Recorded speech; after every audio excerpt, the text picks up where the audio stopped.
ملګرو سلامونه. که تاسو لږ کې سوچ وکئ نو هسې ګوره مونږ د ترکۍ د لارې نه د تورې چای هم ډېر منې کړي وو.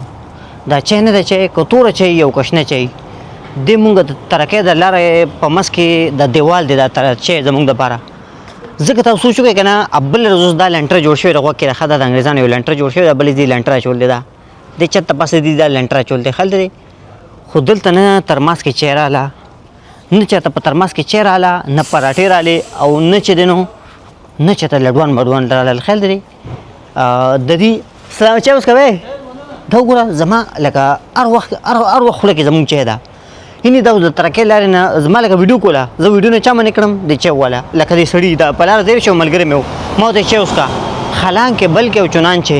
په دې لاره باندې نه چای ده نه سري نه هوټل دی نه څه شی دی هسې لکه ما ورته ست وکړم راشه هغه خپل هغه عادت خو پوره کړه. خیال دی زمونږ کار ست کول دي خو چې یو کس راته بریک والي که نه بیا زمونږ نه ار پر خطایي چې اوس به په کومه لار دی بوځم. خیال دی نو خبره مې دا کوله زمونږ د ترکۍ په منځ کې دا چای نه ده دا ډېر زیاته انوالو ده کم ټکي مې انګلیش کې استعمال کو انوالو. ښه خبره مې دا کوله که نه زما ټیک ټاک ملګرو اوس دلته لنټرو کې چای مې نه راځي دلته لنټرې منټرې وختې نه به څوک چای راوړي نه ترمازو کې نه څه د دې ټایم بچت شو د دې ټایم قیمتي شو د دې ټایم کې به دي چې د بل څه ترقي یافته کار به کوي. منګه که خیال دی کړي که نه یو لنټر خیږي نو تقریبا 150 کسان د هغې نه ګیر چاپېر دی. خیال دی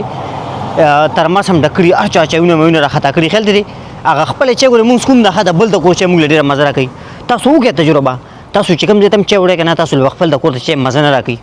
تاسو به کوشش کوئ چې مونږ د پردي د کور چای وڅکو د پردي کور پراټې په سړي باندې ډېر خوږې لګي حالانکې بلکې چنانچې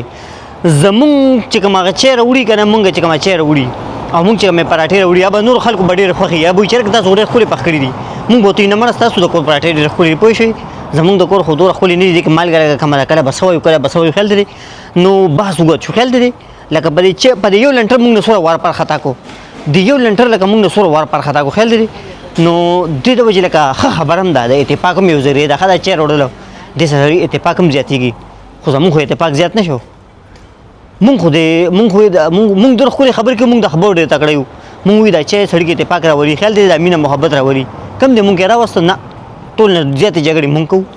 ټول نه زیات ویشتل مونږ کوو ټول نه زیاتې دښمنۍ او طرفګانۍ زمونږ کې دي. انګریزانو چاته هم ګورې لنټر له چای رانه ښه خو دې بیا هم دښمنۍ نشته بیا هم د دوی په منځ کې محبت دی مینه ده جنګ نشته امن دی دا څه چل دی ولې اصل خبره په دې کې نه ده. اصل خبره د زړه د مینه محبت نه دی او دا پویه دا پویه نه دی پویه دا مازغه دا استعمالول ډېر زیات لازمي دي. خیال دی مونږ سبقونه ډېر وایو مونږ پیچ دی مونږ د امپلې دا مونږ ډېر زیات په شوق سره کوو ډېر په اعلی طریقې باندې کوو. اکثر چې دی نو بعضې وخت کې داسې هم شوي دي که نه چې دا امپل شو دا غټې دا ډیګرۍ چا کړي که نه اکثر دیم ګوره چائے پیو السلام علیکم کیسے ہو بھائی ٹھیک ہو وقت اچھا جا رہا ہے چائے پیتے ہو نہیں شکریہ بہت گرمی ہے پھر کبھی انشاءاللہ ٹھیک ہو دا وګوره دا زما او د ده په منځ کې دا خلل چا راوستو دا خبرو کې چای که دا چای او دا ذکر ما نه کو دی به مخکې ته روان به خو ما چای کوله په خبره پوه شي ما ته پته دی به نه څکي خو پنجابیان اکثر پته هم لګي نه دي ګورې به ست نه غواړي خو ښه ده وغوښتو په پښتنو عادت یې وکړو ست یې وغوښتو.